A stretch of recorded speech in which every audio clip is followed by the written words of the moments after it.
conhecendo o Evangelho e se unindo à nossa igreja. Muito bom. Chamo aqui à frente agora a Andressa de Moura e o Fernando Mosqueto. Andressa e Fernando Mosqueto, esse querido casal, tive o privilégio de conhecer, conversar com eles em particular, ouvir a história deles e estou muito feliz de vê-los nessa noite, se unindo à nossa igreja como família. Fernando, você tem 2 filhos, então estou vendo aqui um menininho, uma menina, né? Qual o nome deles? Daniel e Raíssa. Bem-vindo, Raíssa. Bem-vindo, Daniel. Aqui, irmã. Boa noite, igreja. Meu nome é Andressa, tenho 30 anos, sou casada com o Fernando, 2 filhos, Daniel, 10 anos, e Raíssa, 6.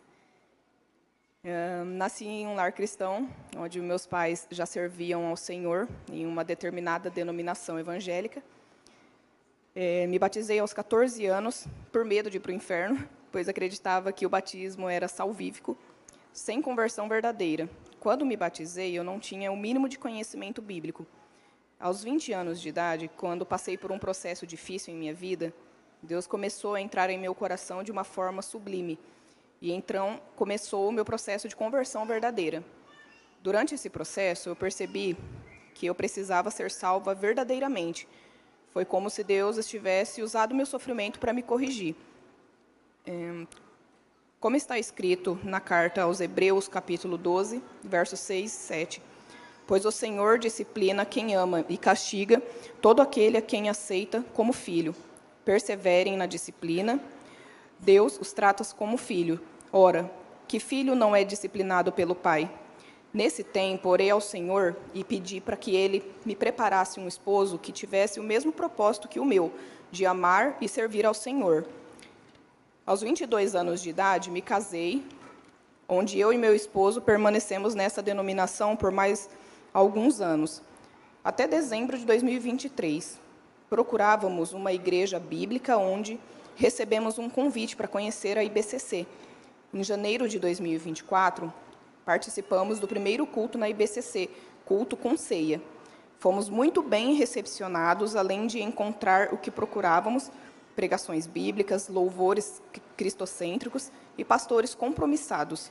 Desde então, o Senhor terminou o processo de conversão em meu coração.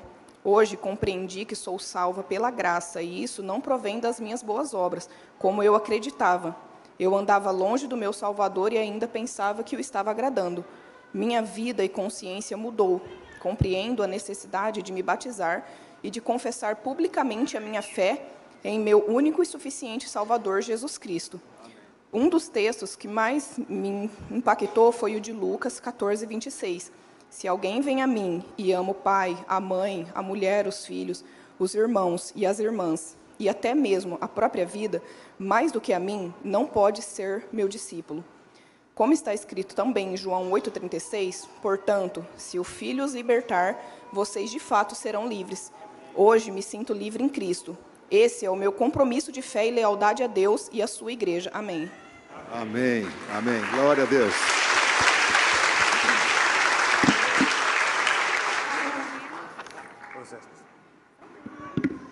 Boa noite, igreja. Boa noite. Me chamo Fernando, tenho 30 anos, sou casado com essa bela dama, Andressa, e esse é o meu testemunho de fé. Tenho 2 filhos, Daniel e Raíssa. Dou graças a Deus, Pai, por ter enviado o seu Filho Jesus e salvo a minha alma e da minha família. Quando eu nasci, meus pais já serviam ao Senhor em uma determinada igreja. Fui criado conforme a doutrina dessa denominação, a qual agradeço meus pais, que fizeram todo o possível para me formar um cristão. Aos 15 anos de idade me batizei nessa denominação, porém sem entendimento das doutrinas básicas do Evangelho. A certeza da minha salvação não dependia do sacrifício de Jesus Cristo, mas sim da denominação a qual me batizei, segundo o meu entendimento, pois sempre fui ensinado que aquela igreja seria a graça de Deus na terra. E assim foi me tornando um religioso legalista, egoísta, orgulhoso e vil aos olhos de Deus. Porém, Em um certo momento da minha vida, um colega de trabalho começou a falar sobre determinadas doutrinas bíblicas, e eu confesso que não entendia nada, pois a minha fonte de inspiração eram as revelações e profecias, e não as escrituras. No entanto, esse colega começou a me mostrar no YouTube pregações de pregadores reformados, e o que mais me chamou a atenção e me impactou foram as pregações do pastor Paulo Júnior, as quais, ao exporem o verdadeiro evangelho, fiquei envergonhado ao saber que sou pecador, pois em minha concepção eu era santo e salvo pelo simples fato de pertencer àquela denominação. Quando me deparei com o texto de Romanos 3:23, pois todos pecaram e estão destituídos da glória de Deus, fiquei surpreso, pois fui ensinado que eu não pecava, somente cometia erros e faltas. Imediatamente, Deus começou a trabalhar em favor da minha salvação. Comecei a ouvir pregações reformadas, comprar livros de autores reformados e bíblias de estudo. Em certo momento, fui convidado para ir a uma outra igreja, que era uma dissidência, uma ramificação de onde eu frequentava, a qual fui e permaneci por algum tempo, a qual ministrei a palavra de Deus, mesmo com pouquíssimo conhecimento, tentei aplicar o que aprendi, mas não foi muito bem aceito os sermões reformados. Também, por ser uma igreja pentecostal, também não me habituei, pois a minha família não me acompanhou e essa denominação tinha os mesmos costumes do antigo ministério. Retornei para onde fui criado, porém já não me sentia bem com as pregações e revelações, pois a minha regra de fé era somente as Escrituras agora. E eu compreendi o texto de Efésios 2:8, pois pela graça vocês são salvos por meio da fé, e isso não vem de vocês, é dom de Deus. Entendi que a graça não era uma denominação religiosa e que a salvação não dependia das minhas boas obras, pois se dependesse das minhas boas obras, haveria um lugar reservado no inferno para mim. Não que eu não precise praticar boas obras, mas é que hoje as pratico por gratidão, por ser salvo, e não para ser salvo e aceito por Deus. Resumindo, orei muito ao Senhor para que me mostrasse um caminho que eu e minha família pudéssemos seguir. Com o tempo, conheci a Igreja Central de Batista através de um irmão e amigo, o irmão Miltinho. Fui observando a igreja e o comportamento desse irmão, que outrora era cooperador oficial onde eu frequentava, e percebi que o comportamento dele e de sua família mudou muito e para melhor, e eu também queria aquilo para mim e para minha casa. Comecei a frequentar a IBCC, onde fui exposto ao verdadeiro evangelho, com pregações fiéis às Escrituras, onde eu e minha família fomos muito bem recebidos por todos, e pretendemos permanecer aqui enquanto continuarem fiéis às Escrituras. Hoje, com uma mente cristã, sei que continuo pecador, mas regenerado e perdoado por Cristo. Serei batizado, pois creio no Evangelho de Jesus Cristo, que ressuscitou dentre os mortos ao terceiro dia.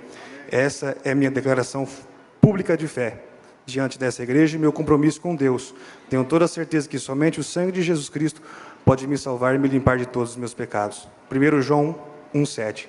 Se, porém, andarmos na luz, como Ele está na luz, temos comunhão uns com os outros, e o sangue de Jesus, o seu Filho, nos purifica de todo o pecado. Que Deus continue nos abençoando ricamente. Amém. Amém. Bom, Fernando. Obrigado, Andressa. Deus abençoe. A Andressa citou Lucas, onde Jesus fala sobre se alguém amar mais pai e mãe do que a mim, não é digno de mim.